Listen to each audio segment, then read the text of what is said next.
that's a little cropped, but I think it'll kind of do. Before I start, how many people are with Broad Street right now? All right, we got a few. How many people have heard of Broad Street? All right, cool. How many people have thought about getting involved with Broad Street? All right, cool. And I know Kelly. Broad Street's a company. We do ad serving and ad management. Typically, what DFP or OpenX has done in the past, which you might know that they do, if you have a plugin like Ad Rotate or something like that, managing your ads, this is what Broad Street does. So you have an ad campaign where you got an advertiser, ad is running, it runs for 6 months. You want it to automatically activate, deactivate, collect metrics, things like that. Maybe you want the ads to rotate around your site. That's what we do at our core. But we've been taking display advertising in the direction that we think it's going in. And I want to talk about the future of display ads, specifically because there's been a lot of talk about the decline of display advertising, especially in local news.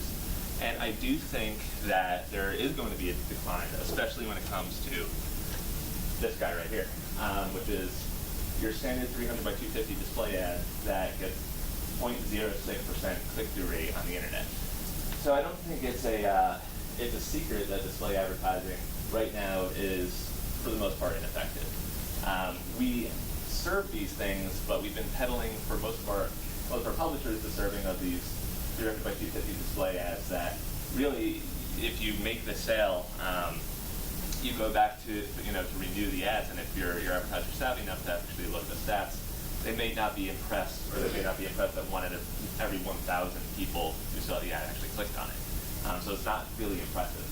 And so Broad Street, a few years ago, we used to talk about making your site friendly to the IAB standard 300 by 250 ads, but we started to have a completely different idea about what makes an ad effective and what we should be doing for our customers. So this is definitely not going to work very well on this small screen right here.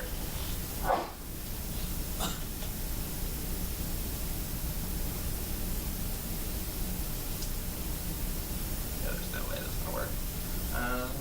Just bear with me 1 second while I try and see if I can do something about this screen size.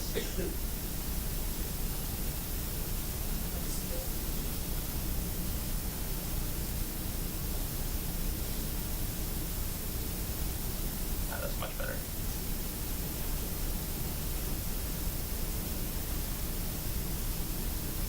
So there's a page on our site where we kind of display all these new rich media ad formats that we've been building. So if you're not familiar with what rich media ad formats are, you got those 300 by 250 banner ads are just plain images. That's in the sidebar. They don't do anything. Rich media formats are basically HTML, CSS, and they can do a lot of different things like this. So you can be very interactive. It works on all devices. And we actually did this at first because Howard Owens at the Octavian basically emailed me telling me about a dream he had in which an ad flipped over. I was intrigued, and we didn't actually build it for like a year because I was like, well, it's kind of like a one-off feature. How are we going to build that into our platform? But then what we did is we kind of built an engine for building these special ad formats, and we've been building them like crazy. So we have this cube guy right here. It's 3D, it flips around. And this is an ad format that you can create inside Broad Street, and all you need is like 6 photos and a logo. And the reason we're doing all this, actually I'll get to that in a second, the reason we're doing all this is that the performance is much, much better, and it also relieves some of the friction in the ad set. I'll talk about that in a second, but I'll just go through these different formats we have right here. There's a countdown, so if you have an advertiser who, you hear that someone's going to open up shop in 4 weeks or something like that, a lot of times you want to get to them first. And that's what the countdown is for. There's actually, this is an actual advertiser in Red Bank, New Jersey. My favorite restaurant of all time is 10th Ave Burrito. And they are opening in Red Bank, and I kind of built a countdown just for them, and also because people have been hurrying me to build it for them. So, fly out, you've seen stuff like this. The scratch off, which is kind of like, those more well-known ones. The coupon, advanced coupon, you can click on this, it works on mobile. So we have all these different ad formats, but getting back to why we're actually creating these things. Actually, I just talked about the performance. You can see that the performance, as opposed to that 0.06% click-through rate, the performance of these ad types is actually, anywhere from 10 to 100 times performance of that original banner ad. So the roadblock, Jim Brady definitely had some words for ads that pop up yesterday. But the thing is, you can't argue with 3.5%. That's an amazing click-through rate. The listen cable wallpaper ad all the way down, even to, this is like, at the bottom of the list, this is significantly a better performer than a standard display ad. So this is all coming about, and the reason we're kind of taking this approach to advertising is because there are these major players that we believe are going to be, silently drawing revenue away from local news publishers. Google AdSense, I really should have said AdWords there. Facebook may be the biggest. They want small business advertising money as much as you do. They're making it very easy for businesses to boost their posts, to run their posts as ads. And I think that they make it so easy to advertise that they may start drawing away if they're not already doing it. Yelp, Groupon, there's a lot of competition. There's so much competition when it comes to selling ads. And we think about this from your perspective. We think, what can Broad Street do that makes what you're selling better than what Facebook is giving them? We want to make what you're selling better than all of the other options. And if you ask most publishers what makes them different from other publishers, why should someone buy an ad with you as opposed to Patch or the legacy newspaper in town? Most people will say, oh, well, our audiences, we have the best audience in town, or our content quality is just so amazing that people stick with us and they never go with that other guy. Our relationship with advertisers is really strong, and I think that's a good one. But what we want to do is add these to your list. We want so that you can say we have the best performing ad products, and not only the best performing, they're the best value because we drop them at a price and nobody else can really match. So our strategy is basically just keep changing the game, keep doing things that will keep those ads high performing. I showed you that cube before. That cube is not going to be a high performer forever. Eventually people are going to start seeing the cube and out there, they're going to know it's an ad. But the reason we built this platform is so we keep pumping out these different ad formats that work for you guys, that keep the engagement rate high and performance metrics high. So that's our strategy, just keep changing the game and keep giving you guys something that you can use to sell. And the reason that works so well is that Facebook's never going to have a rotating cube ad on their site. They're going to have a slight variation on the newsfeed ad. In fact, the internet blew up when they had that animated GIF ad. I don't know if you saw it. It looked like a still image, but something was moving. I forget what the name of it is, but that was a new Facebook ad format. People lost their minds over it. It's not even that exciting. So innovating at that pace, at Broad Street's pace, doesn't scale very well. When we released the cube ad, Josh Williams at Genesee Sun, he went out and he sold one within a week or something like that. And then at the end of 6 weeks, I think he sold 6. He posted on the Facebook community group, but he said, I have 6 of these running on my site. There were $200 a piece. All they needed was 6 photos and a logo, so there's no designer needed. And so that's this $1,200 a month extra that he has flung through his site now. And his competition can't do that. Facebook's never going to do that. Google AdSense, an ad exchange cannot traffic a cube ad through an exchange, just because you don't know where it's landing, you don't know if it's going to actually work wherever it's finally delivered. So you can't really flow rich media ads through an exchange like that. So when I was talking about the original premise of this talk was the local publisher advantage, the advantage is really that you can, and Jim Brady touched on this yesterday, you're so small that you can change your ad strategy and your sales strategy so rapidly based on what's available to you. And we're trying to make as much as we can available to you.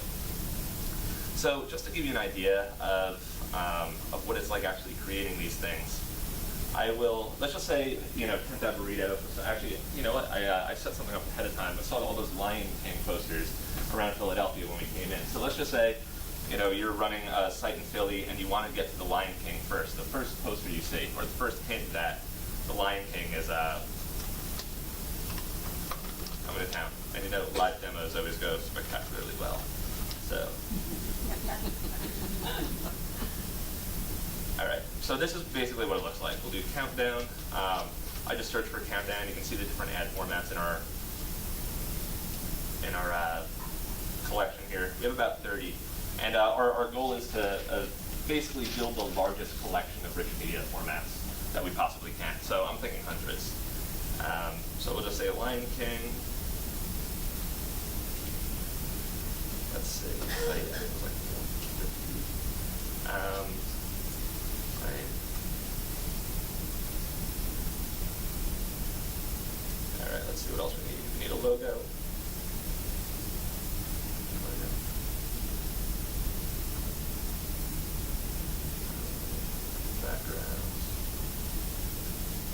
Let me just double check to make sure. We have an event date. We're just going to leave that as a default, set to like November or something. But I'm going to create the advertisement, see what happens. So I think it's fair to say that took me about, I know what I can change right here. I can change the width of that logo. But altogether, this is taking me about 2 minutes to create this ad. So like that's the ad. And once I create this, I have a site set up. Some of you might know about Blargo, which is kind of like a WordPress template for rapidly creating news websites. Does a whole lot of things like that. So I can just type. Let's just say I want to show the advertiser a demo. Whoops. I give them a live preview of the ad on the page. So in 2 minutes, I created the ad. Didn't take, much effort. All I needed was an image and, a logo that I got from Google, and then I created the ad. And now this is like a private URL that you can show. So within 2 minutes, you can mock up an ad and send the advertiser something to show them the ad on your site. So, what does all this give you? This is how we're trying to help ourselves. We're always trying to think, what's going to work to your benefit. You get there first because you created the mock-up before anyone else did. You impress the advertiser. They haven't seen an ad that's interactive and, ticks down on the page while they're sitting on it.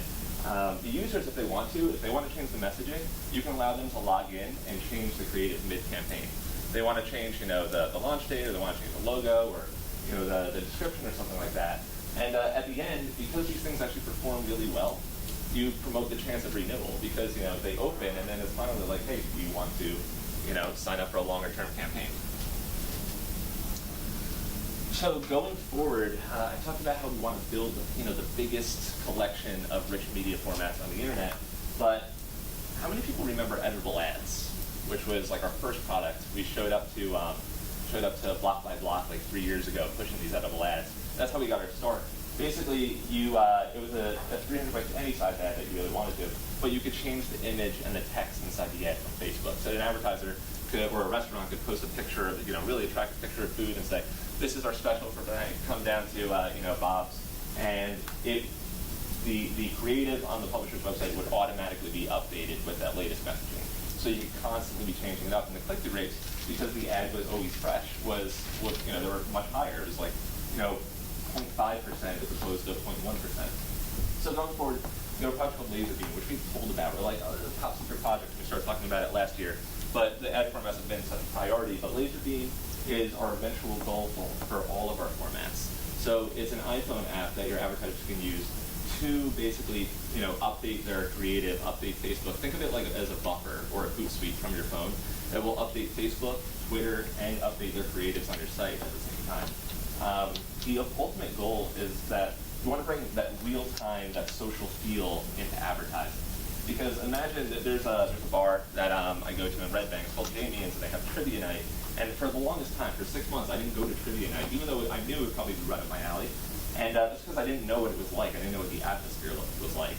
And my goal is to have someone like Jamie, who runs this bar, to just get his iPhone, take 30 seconds of video of trivia night, everyone having a blast, and just say, hey, this is Jamie on a trivia night, it's 10:30 on Wednesday, and post that with Laserbeam, and it updates his ad. It could be automatic pre-roll, or it could just be something that sits in the sidebar, whatever it is. You bring the energy and that real-time vibe to advertising, because right now that doesn't exist. And advertising isn't interested, it's not engaging, because that sort of real-time social vibe doesn't exist. And ultimately, Facebook, one day, they're going to allow publishers to basically book ads from their iPhone. I mean, they can sort of do it now, but it's kind of wonky. But the point is, not publishers, advertisers can book ads from their iPhone. Those small businesses, eventually they're going to make it really easy to promote their posts and really easy to run campaigns from their phone. And that's what we want to do with LaserBeam.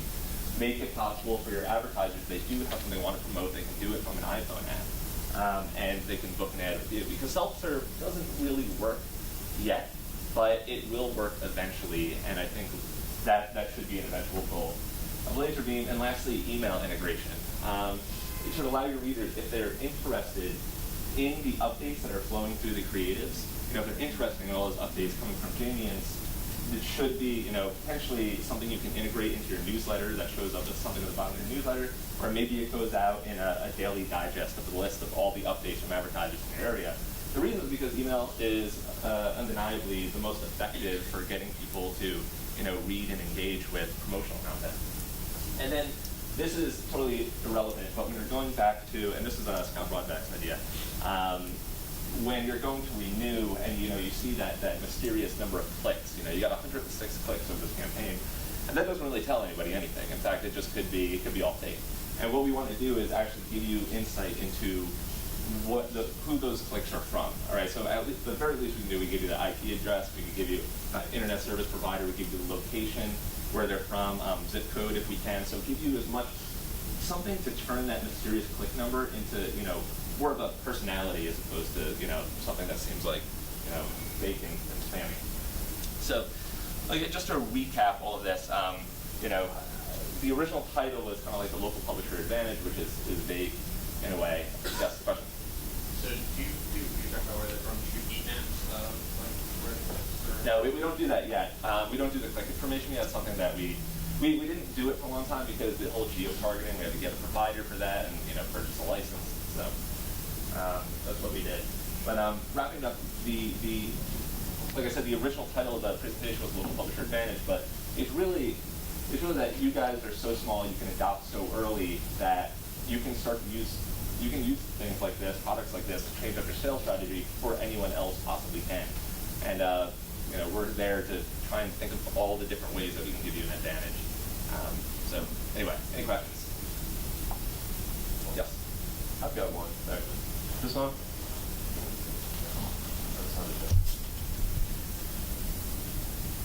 A lot of our concern with reaching out to vendors is, giving up a little bit of control. I'm always in favor of, keeping as much of our data, as much of our information, inside what we're doing. I don't like Facebook comments. I think, that information should belong to the publisher. What's Broad Street's sort of policy on all the data that you're gathering from the publishers? Right. Are you going to be like Google and leverage that somehow? No, in fact, we don't really collect any data. The only data that we have on our platform is basically clicks, views, and impressions. And the only time we ever share any sort of data is when, like I gave you that chart of the performance of the different ad formats. So we'll give you the aggregate, anonymous data showing you the performance of things, but we never share anything regarding actual customers. So are you collecting, or do you have in your reporting, are you showing hover data? Yes. Yet? Are you showing when people hover? Are you showing actual views that it was on the viewable part? No, we don't do that. So we still track classic ad impressions, but we don't try and figure out if the ad was actually viewed or something like that. If it's sitting at the bottom of the page, we kind of leave that up to the publisher to That's the big thing that's not advertising. Right, and that's not hard to track. If you've noticed, a lot of these different ad formats have things that different metrics for each that could be tracked. Like that scratch off is like how many people actually scratch the ad. Like we can't tell you right now, but that's something that we should be telling you. But obviously there are some data warehousing requirements that involve infrastructure changes and things like that. So we wanted to bring the ads first and then worry about all the data collection things. Do you integrate with any of the other ad networks? Like if you're running DFP, are you able to call this and then you can call out the DFP? Right. If you're using an ad network, you can certainly plug that into Broad Street. So if you're using AdSense or any exchange, you can have that running as a normal creative. And then vice versa, you can use all those special creatives. If you're already using a different ad server, you can use any of the Broad Street's rich media creatives with DFP and OpenX and all those guys. Yes. Kind of two-part question, if you don't mind. How are you finding? How are you finding email response within millennials who don't seem to use email? Right. I actually don't have any information on email responses, specifically with certain age groups. But I'd be interested to see to know if anybody's actually tracking that. If there is like analytics for email, that'd be amazing. But one thing I'd love to do with Broad Street is give publishers a better idea or a way to connect. Through Google Analytics, you can figure out what the demographics of your readership is. But it's still almost impossible for you to connect that with your advertising. To say, okay, 50% of our audience is millennials and they're into cars or something like that. How do you translate that into targeting inside your ad platform? And that's still like kind of a gap that exists in this industry. And second half, what about, do you have any idea, just generally, industry stats on how many people are using ad blockers, ghost to rate, never seen? Right. I hear it varies by country. I hear it in I think it was the Netherlands, I heard it's as high as 10%. And I get emails all the time from people irate that their ads aren't showing on their site. And my first email is, do you have an ad blocker running? And they'll be like, oh yeah, sorry. And I think it's some karma right there. You're selling ads and you're running an ad blocker. You could make an ad blocker. Right. We have a blog post about that. We have an ad block detector. So basically, what you can do is ad block has a list of definitions of things that'll hide on the page. So what you can do is you can put an element. You can just call it hashtag. The element will say ID is equal to ad, right? And that's one of those rules that ad blocker will automatically block that thing from display. And then you have some JavaScript that checks a few seconds later to see if that thing's still showing, and then you can show a message like, hey, turn off your ad blocker. So we have a blog post about that, but I think they're really fast, and I think since we released that blog post, the script that we're using was already added to the definition list of ad block. So that now even the ad blocker is blocked. So it's an arms race between ad blockers. I actually have another question, and I know you haven't developed this yet, but are there legal issues for a restaurant owner, film audio or video of their restaurant up as an ad of customers without the permission? That's a good question. Our policy is do it and then worry about it later. So I don't know if that is an issue, but I'd be curious. If you ever find out, There might be a little bit of an issue there, because that's not a news photo. If you're in public, it's being used for editorial use. That's perfectly legit. If you use something like this for commercial purposes, that's kind of another issue. Well, yeah, it really wouldn't be on the publisher so much. I mean, at that point, as a publisher, that's just more user-generated content. So you've got some protections there, but it would be on the restaurant. Okay. Yeah, it's something. I mean, I'm not a lawyer, but I know we checked with our attorneys, and that is 100% an issue on the part of the creator of that ad. You don't have release right. for those people's likeness to use it for promotion. I mean, Right. I get the whole ask forgiveness and then instead of permission. I mean, I do it all the time. Right. But just, I mean, I would venture that is definitely a buyer beware. Right. I'd be curious to where we fit into that. If it's on the actual advertiser, if they should know, because a lot of restaurants will post, or bars will post, a shot of something, a bunch of people in the place, and I doubt they're asking anybody. They're doing it on Facebook already anyway, in a way. So. Right. Exactly. That's what I'm thinking. But if they're smart, it's going to be staff. Right. Right. I don't think most people think that far Customer into it. won't be identifiable in the background. Staff will be. Right. I think there's a lot of events and stuff Red Bank just had a river fest, and that's outdoors, public space, and so that becomes a little more easier. Oh yeah, we photograph our customer. You're our customer. We photograph you from over here on the street and use your image in the ad. Right. We make it our. Yeah. Jenny, I'm Lynn Rebuck of BlazeDailyNews.com, one of your very satisfied customers. I searched for a long time for a solution for my site that would provide ads, and this has been a great solution. Success story, I just landed a $3,300 contract because of this great portfolio. It's really, and I like the fact that because you have so much of a variety, you can offer that variety to your advertisers. They can switch it up and do a different ad every month, and that helps close the deal. Also, in regards to the videos, I love the YouTube ad, and it's great because I have an electric utilities company who had television commercials they have it on YouTube, so I would run their television commercial on my site. Right. So really effective, really appreciate it. Would you be able to just mention the content, the in-story ad now that you have? Right, right. Yeah, the in-story ad, because a lot of sites are taking on that medium style of layout. It's like sidebar lists, and it's just content. So I was thinking, how are we going to address that? Let me see if I can find it. So this is just like the in-content. I mean, you can customize it. You can change, obviously, the logo, the colors, the size, everything. But it's just something that you would just sit right in the content. You could size it as a 300 by 250 if you want, but the point is it goes right in the middle of content, right in that, that lead stream. And it's not something that depends on being in a sidebar, because that's something that, oh, and it's also responsive too, so if you're viewing on a phone or something like that, it kind of takes a different form. But yeah, and we're thinking a lot about that too, as we create these rich media formats. Creating formats that are friendly to mobile is gigantic. And then you see the before and after. These are two different forms of it. This is like the stacked version, which would go in your sidebar, and this is like the content version.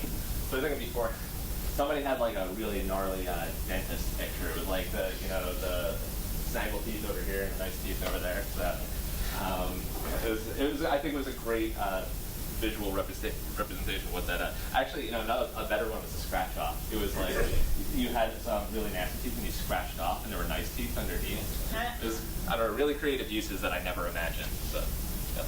I just want to add in, and thank you for the high level of support that you get. I wish that everyone that I interacted with in terms of services on the site gave the kind of responses. So thank you for that. Thank you, I appreciate that. We don't usually get the feedback on like how well a sale went or something like that unless someone posts it to the community group, so I definitely appreciate that. And yeah, that's one thing about Broad Street is that, people say, well, why should I use you over DFT? And I'll be like, well, have you ever gotten a reply from DFT? And, like, have you ever talked to anybody at DFT? Have you ever even gotten to ask anybody why you should use DFT over Broad Street at DFT? So, that's our approach. Yeah. We've got time for one or two more before we go have a snack. So. Even though you're right there with the microphone. So, how are nonprofits using Broad Street? That's a good question. I think they use it for the most part, like most other publishers. I know that there's something when we had editable ads. I think the nonprofits had a little bit of trouble with the updates because they couldn't let just anything run on their site. So the editable ad, someone posted on the Facebook, it automatically gets sent over to the creative on the site, and they want to control the messaging. So I think the one change we've made there is that if any advertiser is going to edit an ad, whether it's through the editable ads thing or they're just going to log in and change it, there's an approval required button that you can set where when they edit the ad, it kind of goes into a queue until you get a chance to, the nonprofits get a chance to get around it. And it is important for nonprofits to not be doing a whole lot of call to action advertising, because then you start running into some trouble with the tax man. But we just switched over to Broad Street to basically take some load off our server, and we're just using it to basically run our sponsorship banners. Anybody else, or you're just hungry? They look hungry. Thank you. All right, thank you guys.